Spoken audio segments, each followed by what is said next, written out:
Well, I'm here, Farmoor Reservoir, and I'm under attack. There are so many buzzers up here, it is just unbelievable. And of course, that's not just a food source for the fish. You want to see the birds. There's rooks, there's magpies. They're not swallows yet, because they say one swallow does not a summer make. We know that by today's weather. But they're just zooming around, eating all these, and they look like house martins and swifts to me. And they're, I can't tell you, play proportions. Well, what's play proportions are the huge number of buzzers. I really want to get fishing, guys. First, let's go and see Mark Loughray, and he's going to give us some tips on how to get something out of these buzzers.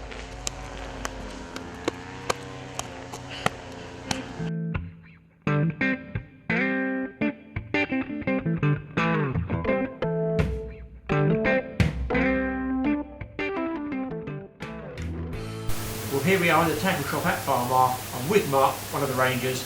He's going to give us an insight into what the trout fishing's been like, and by all accounts, Mark, it's been pretty good, hasn't it? It's really come on fire over the last 2 or 3 weeks, to be honest. We had a pretty slow start to the season. It's been cold, as you know, the weather's been pretty terrible. But the buzzers have been hatching off now for about 10 weeks, 3 months, something like that. The fish have been down deep, where they are all during the winter, but they've been feeding on the buzzers as they come out of the clay. And now as the water temperature is starting to warm and the buzzer activity is increasing, as you can see from all the swifts that are feeding over the reservoir. Sure, we've seen those, yeah. The fish are starting to come up in the water, and they're starting to come in towards the banks a little bit, and the anglers have been catching a lot of fish, particularly over the last couple of weeks. Now, this one is, a lot of people would say it's a concrete bowl, but it is obviously for a practical rather than recreational facility. It's for public water supply. Give me an idea on the sort of depth, the volume, the size, and where this water supply does go, so people have got an insight into what Farmoor is really all about. Right, well, Farmoor 2, which is our main water, the biggest water, which is this one here, is 240 acres. I can't give you the exact volume of water.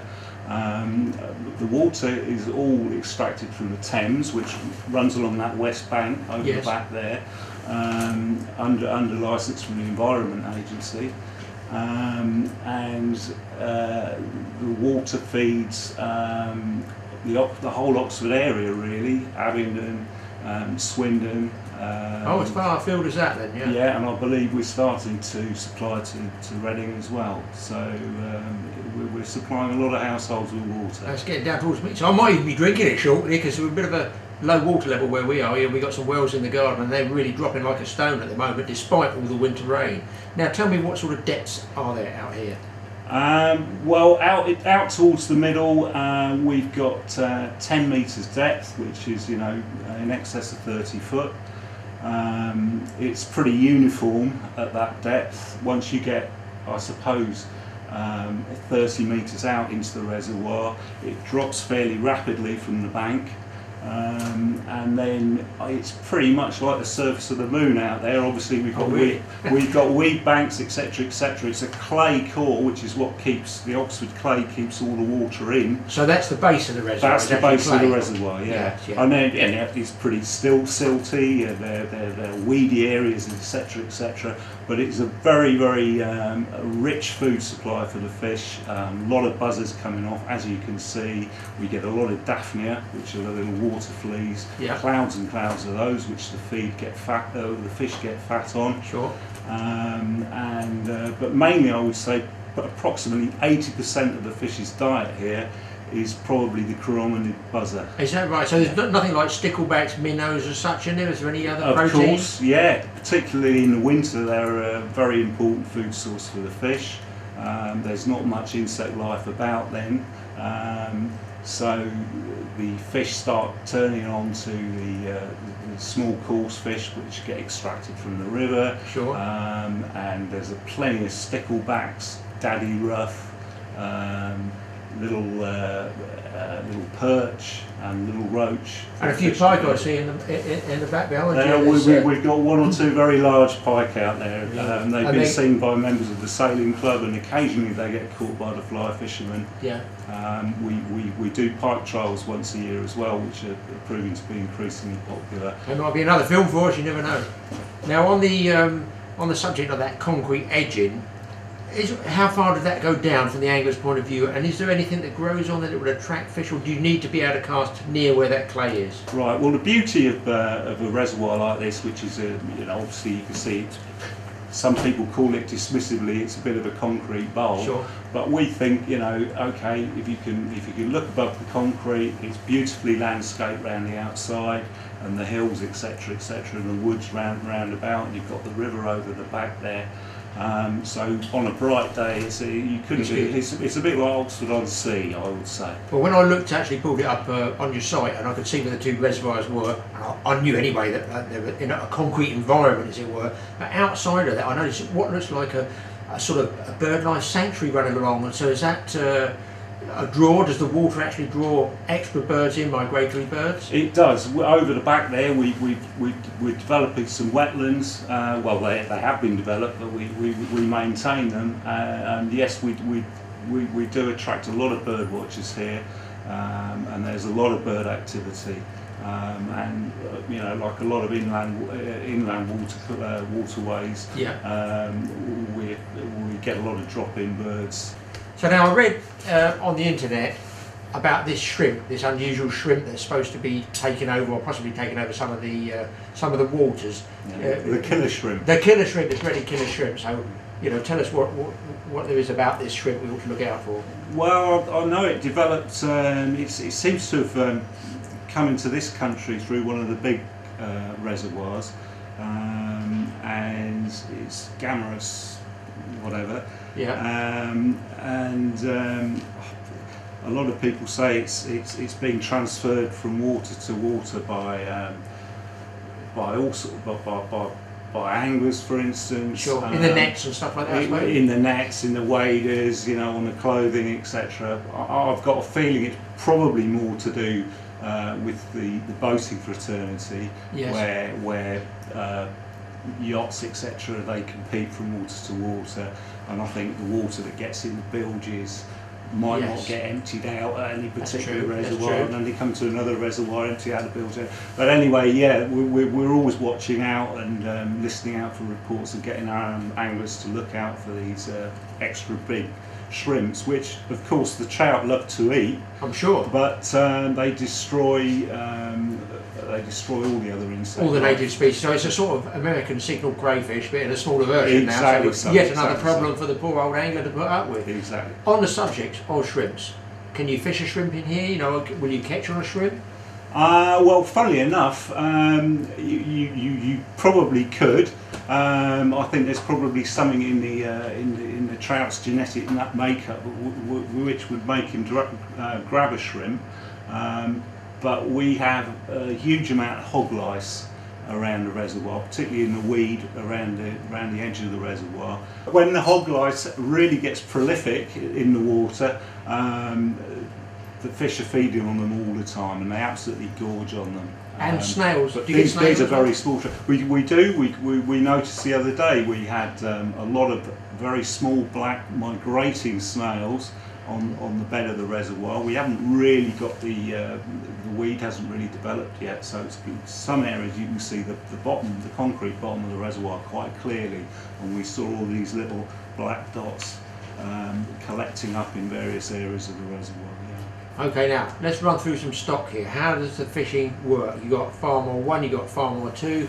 Tell us, what you say your stocking policies are, sizes, and ticket sort of variants that you've got here. Right. Well, we've got a lot of variations on tickets here. We've got the two reservoirs, which Farmoor 2 is generally a catch and kill reservoir. You can either fish from the boats or from the bank. We have currently 14 boats available on Farmoor 2. But because of the nature of the reservoir and because the water drops off fairly rapidly from the bank, it's like one very long dam wall all the way Oh, I around. see, yes. And the fish tend to cruise the whole area, the whole perimeter of the reservoir. And obviously when the weeds developed around the edges, the fish find a hiding place. They've got sanctuary with a weed bed. They've got food, as I said before about the hog lice. There's a constant larder of food there, so they tend to cruise. It's only about a rod length or two out from the bank. You've got possibly 10 foot of water already. Oh, really deep, quick. Yeah. So it's an opportunity to fish a reasonably long leader with a team of nymphs or a team of buzzers, and not having to cast an awful long way out as you would have to do in the winter to get to the deep line fish. Sure. And what sort of size stocking policy in both of those, 1 and 2? Well, number one, we run as a catch and release water primarily. We stock bigger fish in there. We stock them from about £3 up to maybe £4 or £5. All the fish grow on very rapidly and naturalise in these Oh, really? waters. So they've all put weight on there? They all put weight on. There's so much natural food there that the fish will possibly increase 50% in weight over the space of a year. Yes. And fishery records, rainbows and browns, just generally? Well, the fishery record on Farmoor 1 was a 17.5 pound brownie, which I think you can see up there. Yeah. The record for a rainbow on Farmoor 2, I believe, was that one. It's going back a few years, 1994. Yeah. 16.5 pounds. So big fish in there. Yeah, big fish in there there. are big fish to be got. Yeah. And now, facility-wise, car park, toilets, got a nice little tackle shop here, and obviously you've got a good supply of flies. Can we take a look in your fly box? Well, you've got a very big fly box. There's 3 trays of them. So if we can have a look in there, maybe. And there's 3 trays on the other side. Oh, really? Well, you can run us through a few flies. I will. Now, Mark, you told me something like, was it 30,000 trout being stocked in there? I think you've got nearly the same amount in flies. You better tell our guys which ones catch and which ones don't. Well, I know they all catch because you sell them, but which ones are the ones we should be looking at today? Well, right. So at the moment we're looking at buzzers mainly. That's what most of the people are fishing on the reservoir. They're fishing a team of buzzers using a floating line and maybe a 15, 20 foot, sometimes a 25 foot leader, given the depth of water that we've got here. So the life cycle of the buzzer, basically, the buzzer, they're called buzzers because they buzz around. They're basically midges, chiromonid midges, are very prolific on this water and probably represent about 80% of rainbow trout's food. There were clouds and clouds of them when we first came in. I mean, we boarded the car park and they were everywhere. That's right. Since the water temperatures come up, we've had more and more of them hatching off, and as you can see from all the birds feeding, all the swifts that are flying over and the gulls, etc., etc., they're all feeding, and under the water the fish are feeding on them.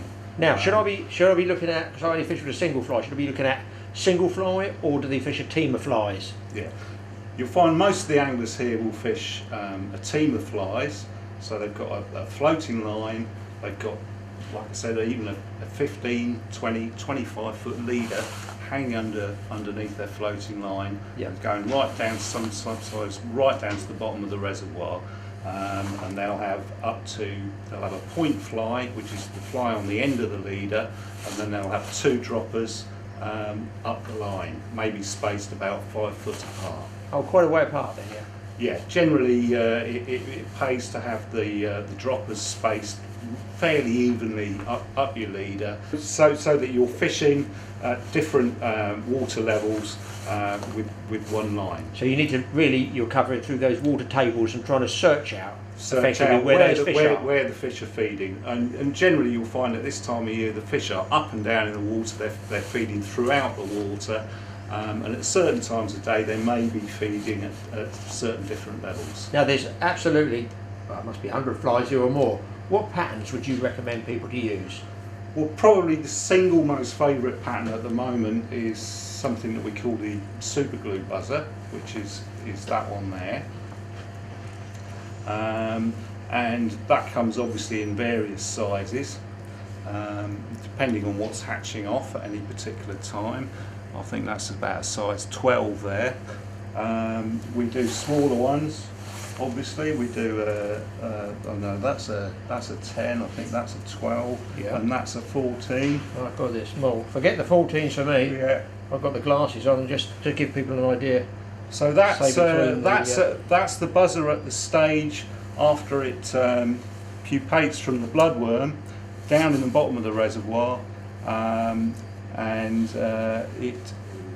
this stage it starts to wriggle up through the water columns of the reservoir, yeah. And this is probably the stage where the most of them get eaten by the fish. Just they stop and start and wriggle up to 30 foot from the clay and the silt at the bottom of the reservoir, and they come up to the surface, and then they begin to hatch. And when they hatch at that stage in the water film, they're known as the emerger. Yes. And And then they hatch into what we know as the midge. is there a pattern for the emerger? Probably the most popular patterns for the emerging midge are this parachute pattern here, Yeah. which, as you can see, the cul de canard feather at the top keeps the emerging pattern floating at So the that's surface. effectively the buoyancy aid. That's the buoyancy aid, Yeah. and that's the emerging buzzer there. Yeah. Another popular emerging pattern is the shipman's buzzer, which does a similar job really, but this lies more flat on the surface. Now that's a traditional one, so I would know a buzzer. Yeah. I've actually got that type in my tackle box, so I'm not flying us. Might not be quite the right colour. What about colours on there? Obviously we see in the natural state, between that and the natural one, it is black and Yes. white. Most can of you them get other are colours? black and white. Yeah, they vary. Some of them are olive, some of them are a brownish colour, some of them have more stripy segments to them.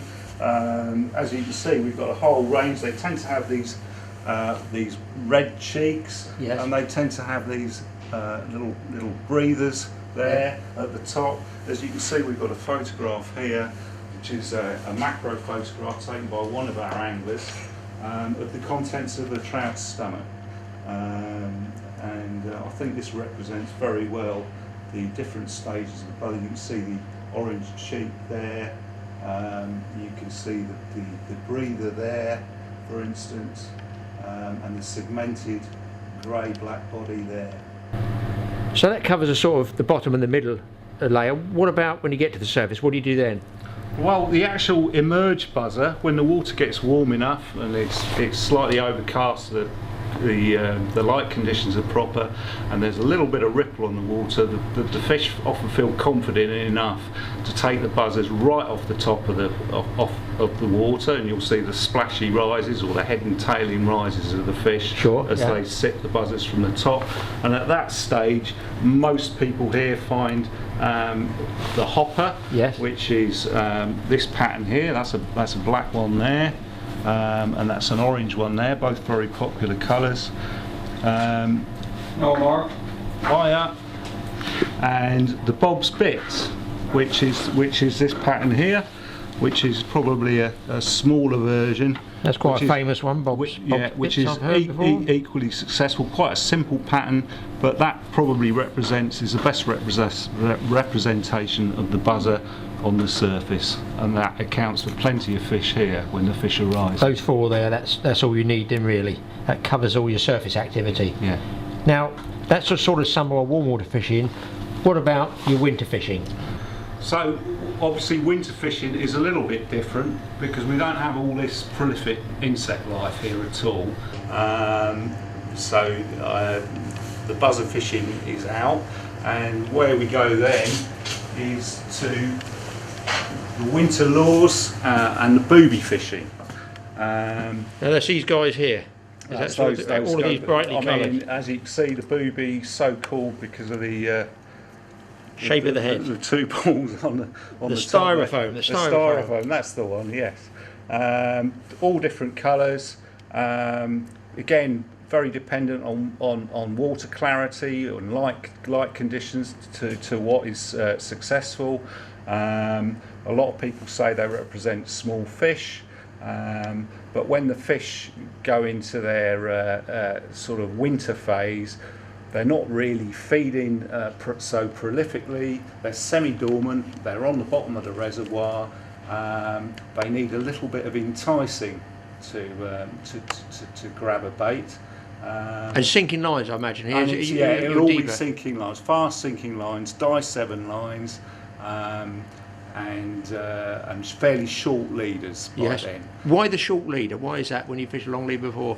Is that so that the weight of the fly line drags that leader closer to the bottom? Yeah, the idea really is that when the water temperature is very, very cold, the fish are almost hugging the clay right at the bottom of the reservoir, and the idea is to get the fly down as quickly and as close to the fish as possible, so the fish don't have to move that far from the bottom or from where they are on the bottom to grab the bait.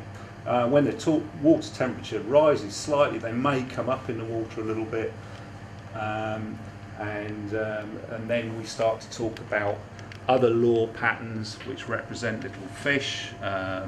We've got minkies, zonkers. It sounds like a disease. I'm suffering from the minkies and zonkers. And we've got other bait patterns here that represent little fish. That's a good fry pattern. Yeah, these are all good fry patterns. Well, I think I've seen enough flies. I've heard enough fishing talk. All these people keep coming and pestering us, buying tickets. They're buying tickets. They actually want to fish here. It's taken us 2 hours to do this little league. Middle of the week as well. I know, middle of the week. Imagine the weekends. So it is busy. Well worth a visit. We want to wet a line before we go back. Going to have a quick drive around the reservoir. Where should we go fishing? 1, 2, you tell us. Point us in the right direction. I think we'll start over on the back of number 2 there, and then we'll move down to have a little look at number 1. And presumably the other anglers fishing, we can stop and just see how they're going as well. It's another good way of tracking where the fish are. Exactly. Good man. Okay, let's hit the van. Consider yourself a fisherman. Just how far do you want to take it?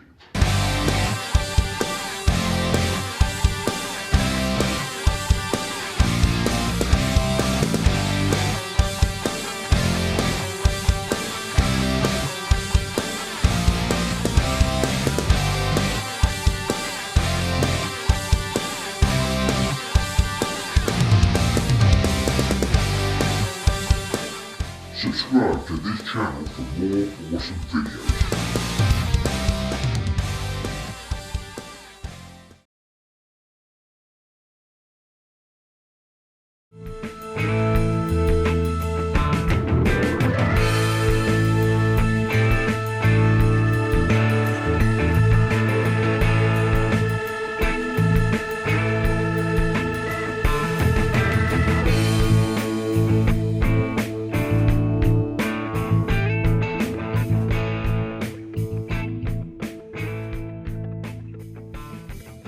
So now we're going down the causeway. What is exactly the causeway for? Well, our reservoir features 2 stages, which is the Farmoor 1, which was obviously the first one to be built and completed. I think that was completed in about 1965. It was almost as soon as it was completed, they realised it wasn't going to be big enough really to service the area, so they started working on Farmoor 2, which is the biggest section over here. What about wind? I see there's a good ripple on it. Does it fish better when it's got a ripple on it? Well, it's very rare that we get flat, calm days, and I know that most of the anglers don't like the flat, calm days. They like a bit of ripple. It seems to give the fish more confidence to feed when they've got a little bit of ripple to hide under, and the light conditions as today are fairly low. It's definitely better for fishing. We put those buoys in, and we've just actually repositioned them because they tend to drift a little bit in the winter with the rougher weather, so that they're closer to the bank, so that the anglers can get over that bankside weed from the boat side. Do you get 10 points for every pedestrian you clip on the way round on a test? Well, that's why we have a one-way system here. It's clockwise around the reservoir. And we're obviously anti-clockwise. we're contravening that because we're the sheriff in town. Yes. And how's the fishing been going, sir? Absolutely fantastic. Good. I've been over there with the fish coming up the wind. They're getting a bit skittish now and Yes. casting the rising fish. And that's what I call a box of buzzers there. Yeah, That is a box of buzzers indeed. yeah. Yeah, that's been buzzers and stuff, and then the other stuff's over there. The budgerigard side. Yeah, well, they're all, apart from these, which I've put in there for in case there's a match here one day. Sure. These are all international rules, except for those there. Yeah, good selection. Oh, well, fingers crossed we get to wet a line and pull on something in a minute. Yeah. Get a quick tour around, seeing what everybody's up to. Yes. Chat. Well, it's absolutely, I've never had such a good day's fishing, I don't think. Is that right? That's brilliant. Stacks of fish coming up the wind. Just beautiful. Unbelievable. Good show. Well, good luck with it. Thank you very much. There's a man with a live fish. Cormorants had him. Oh, really? Oh, they got a licence for that. What's all they do with it?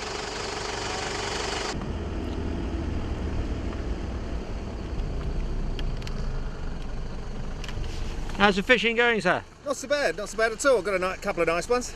And what sort of size? Can we take a peek at them? Yeah, certainly can. Both rainbows? Both rainbows. Oh, nice fish, yeah. Nice fat fish. Another one there. Oh, that's good. That's good. On dries. On dries, that's Yeah, even better. on It's dries. even better. On small hoppers. Good show. Oh, well, good luck with it. Thank you very much. How's he going? I'm just missing them on dries at the moment. Yeah, gentleman down there said he had a couple on dry, yeah. Just going down a small one. And split cane, I see. No, that's the Sage Is it? Fly, I've got my glasses on, I just And saw that's the the colour of Sage it. XP. Oh, it looked like a One split for cane. dries and one for nymphs. Well, we wish you luck with it. Oh, thank you. Nice to meet you. Yes, bye. And this is one of the valve towers on stage one. This is where they draw off the water for the treatment works.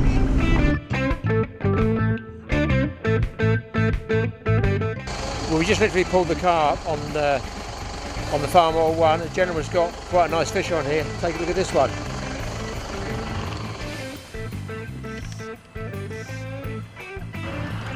This is before the weeds really develop, though, isn't it? Yeah.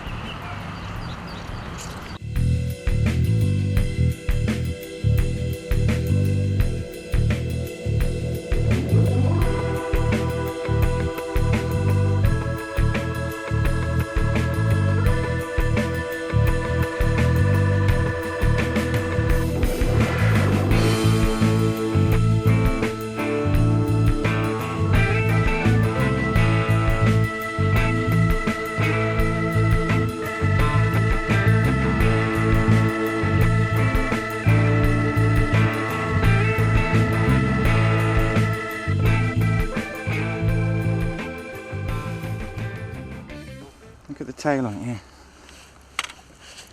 All silvered up. It's an overwintered fish. It is overwintered, is it? Yeah. Yeah, it went well. I was just going by the scrap. It looked like a little baby steelhead going out there. Well, this is kind of almost the average size here as well. It's beautiful. Yeah, lovely looking fish. Yeah. And what did you get that one on? Buzzer. Just on buzzers, yeah? Yeah. That's the tactic at the moment. That's it. Go on.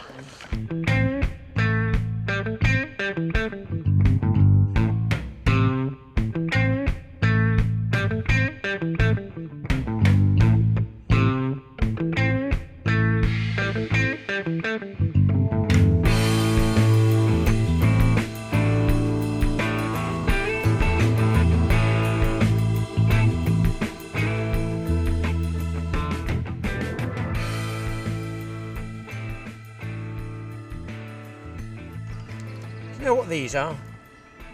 Fly rods, fly reels. Well, they're no good to us. They're totally useless because we've caught absolutely nothing.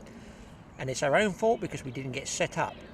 This technique of fishing these buzzers, they're actually like suspended. And what I can't come to terms with, to be honest, is they use the sight bomb, like a little float, and drift it round so slowly It's almost, well, I don't think you can almost call it a retrieve. Now, guys, don't say it's me griping, I'm not. Fabulous fishing. One guy caught 30 trout to my left. The other man caught, dare I say it, over 20 to my right. So it's down to us totally. So all these, dustbin. No, I'm joking anyway. Now, it's a very big water here. So you'd think you'd be distance casting. In fact, you're not, because when this was slicked off a little bit earlier, I noticed a lot of those trout were coming within about 20 yards, no more than that, just off the edge, which drops away a little bit. But what you must do if you come to Farmoor, and I strongly urge you to give it a go, because some of the trout are absolutely spanking condition, you must talk to the Ranger Mark and get him to set you up in the tackle shop with the right length of leader, the right number of droppers if you're using a team of flies, and most important, it must be one of those little sight bobs, and how to fish it. It's all technique. This is all technique. We don't do it. We've got as much information as we can for you about it. It's well worth coming. It's infuriating having people either side of you catching fish, but if we haven't got the right kit, I don't know what it is. It's the retrieve. It is so slow. It's just barely crawling it. I'll tell you what I think it is, me as a fisherman to another fisherman. I think as these buzzers are coming off vertically like this, that the fly almost has to hang vertically on one of these sight bobs. So you're sort of float fishing and just letting the wind drift it round, and they watch the sight bob go, bang, they're on a fish. Very effective, but not for the totally awesome fishing crew today. We shall return with another trout fishing programme, and hopefully these will be used again. Until next time, hasta la vista, Farmoor.